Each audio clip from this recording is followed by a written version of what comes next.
I'm just going to show you the right way to put on the training prong collar around Buddy's neck. This is super important because it needs to be really high up on the bottom of his neck and up high around the backs of his ears. So the training collar just snaps together. I usually have Buddy sit kind of right in front of me, and then I put it real snug, like up high on his throat, and then right behind the backs of his ears. And then I snap it together real high up, like there's this bone in the back of his head, and I snap it right there. So the leash should be coming out. I'm just gonna adjust it just a tiny bit. Should be coming out right at the top of his head and snug up behind the backs of his ears. If it slides down, you can take out some links because we really need it to stay nice and snug. You can see my hand can still fit through it, so it's not choking him, but you do really need it nice and snug for him to be able to feel that training collar when you're doing the training sessions with him. So we want it really nice and tall so that this leash is coming out the back of his head and real snug around the top of his jaw and behind his ears, right up high. That's the right way you want him to wear that training collar. One of the really important things that we try to instill in the dogs while they're with us for boot camp is having manners. So Buddy is still a puppy, and so he's gonna have puppy-like tendencies of jumping and bouncing, but we really wanna show him that we are the leaders of his pack. So your family and you are his pack. And how dogs work is they're always trying to find where they fit into the pack, and we really want to establish with him that he is at the bottom of your pack. So a good way to incorporate and for them to learn manners is by showing them leadership. So when you're walking them, you're always showing them that you're the boss. We never are down here talking to Buddy, because when you're down here, this is play level. When you want Buddy to obey your commands, you're up tall, your chest is out, you're confident as his leader, and you're showing him, I'm your boss. You can see he's always looking at me to know what to do next. So a great way to incorporate this in a simple way is when you're going in and out of doors or in and out of gates, we never let Buddy barrel through first. We're always his leader. So I'm just gonna show you a really easy way to show leadership going in and out of your house door or in and out of your backyard gate or whatever it might be. Always be the leader. So we would have Buddy, come here, Buddy heel, and then we have him sit, Buddy sit.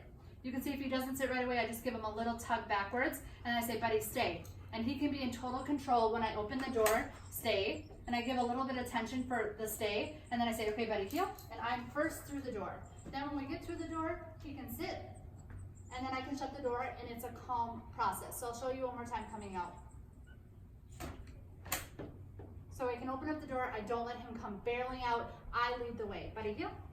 Then we come out the door and he can sit like a gentleman and wait for me to shut the door. This avoids anybody getting tripped up on steps or whatever it might be, and this is a great way for him to practice that just manners and showing that you're the leader and he's the follower.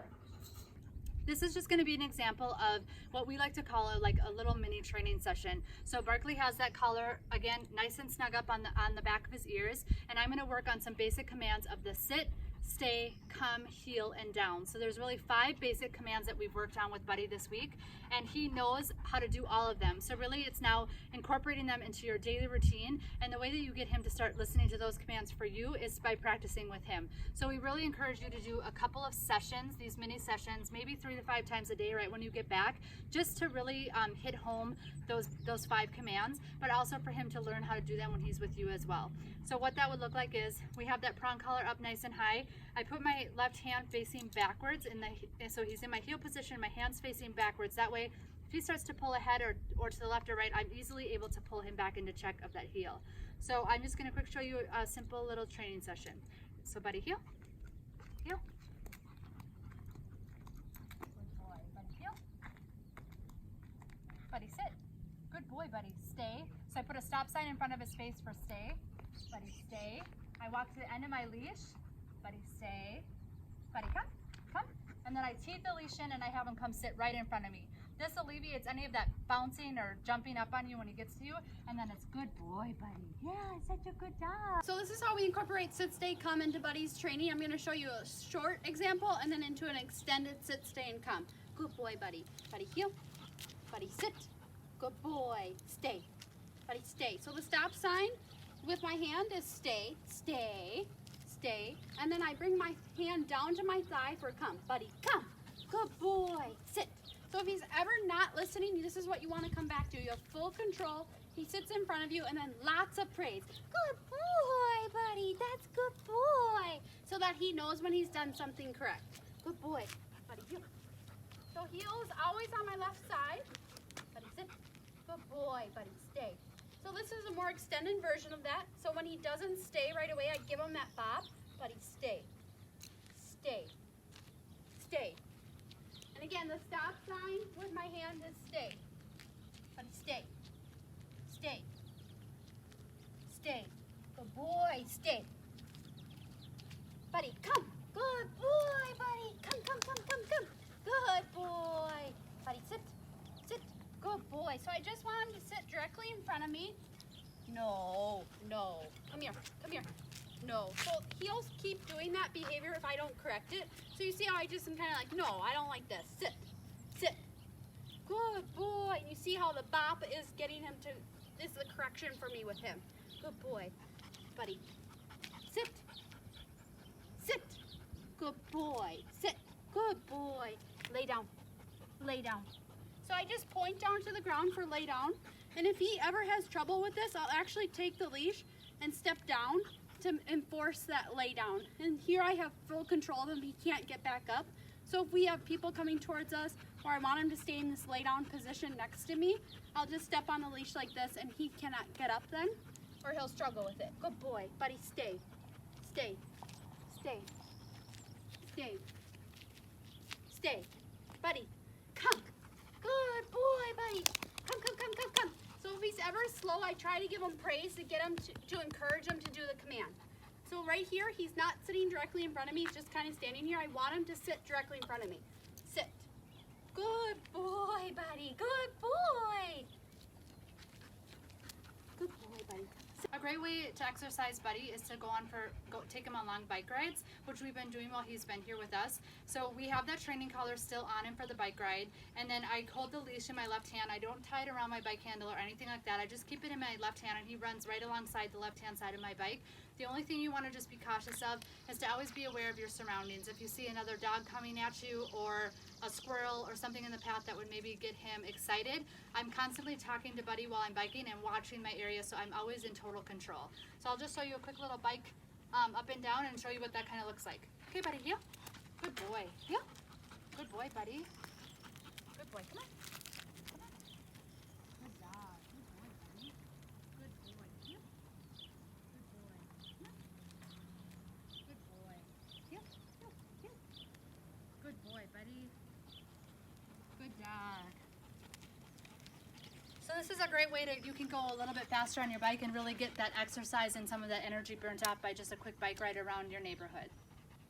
Another great way to incorporate those basic commands is through play. So the way that we do that a lot with the dogs is with toys and with retrieving. I'm going to keep the leash on Buddy. That way I still have some control over him when I'm playing fetch. So I'm not going to throw the ball across the yard and expect him to retrieve it. I'm going to keep it in a proximity where I still have pretty good control over what he does, and if he's not coming, I'm easily able to grab that leash and put him back in check. So I'm just going to quick show you a couple of examples of just some retrieving. Eventually, when he has this down really good, you probably won't need the leash anymore and he can go get the toy, or you can chuck a ball farther. But while we're just practicing, I like to keep it close. So Buddy, are you ready? You ready? Go get it, Buddy. Go get it, Buddy. Good boy. Pick it up. Pick it up. Good boy, Buddy. Come. Buddy, come. Good boy. Give. Good dog. Yeah, yeah, yeah. Here we go. Here we go. Go get it, Buddy. Go get it. Good boy. Good boy. Buddy, come. Buddy, come. Good boy. Give. Give. Sit. Sit. Sit. Good boy. All right, Buddy. Go get it. Go get it. Good boy. Buddy, come. Come. Good dog, Buddy. Good boy. Come on. No. Give. Give. Give. Go get it. Buddy, come. Come. Buddy, come. Good boy. One of the issues that sometimes happens with Buddy is that I know that he sometimes is mouthy. And so something that we've worked on this week is really putting him into this submission state where he knows that we do not like when he mouths our arms or mouths at us or jumps up on us. So anytime that Buddy is doing a behavior that you do not like, we really encourage you to change your voice first. So instead of being like, oh, good boy, Buddy, it's Buddy, no. So I totally changed my tone of voice. We call it like our football voice. I do a lot of clapping with my hands, and I really do encourage you to get that bigness again, like I was talking about earlier, over him. So I'm just gonna kind of play with the toy with him for a second, and if he mouths at my hand, I can kind of show you the way that we would handle that. If he would put his mouth on you or one of your kids or any family member that you have, how we would handle it. So here I'm at his level, and let's just say that I'm just playing like with a toy with him, and if he would growl or if he would mouth my arm, right away what I would do, which he's not doing right now, but what I would do right away is I would totally change the way that I'm playing with him. So right now I'm at his level and we're playing and it's all fine. As soon as something would happen, I would right away say, buddy, no. And I would take the toy that we would have and I would throw it behind you. So the playing is now over. If he would if he would jump up on me or mouth at me again, I would go like this, buddy, no, down. And I would grab his legs and put him on his side like this and hold him down. No, you don't bite.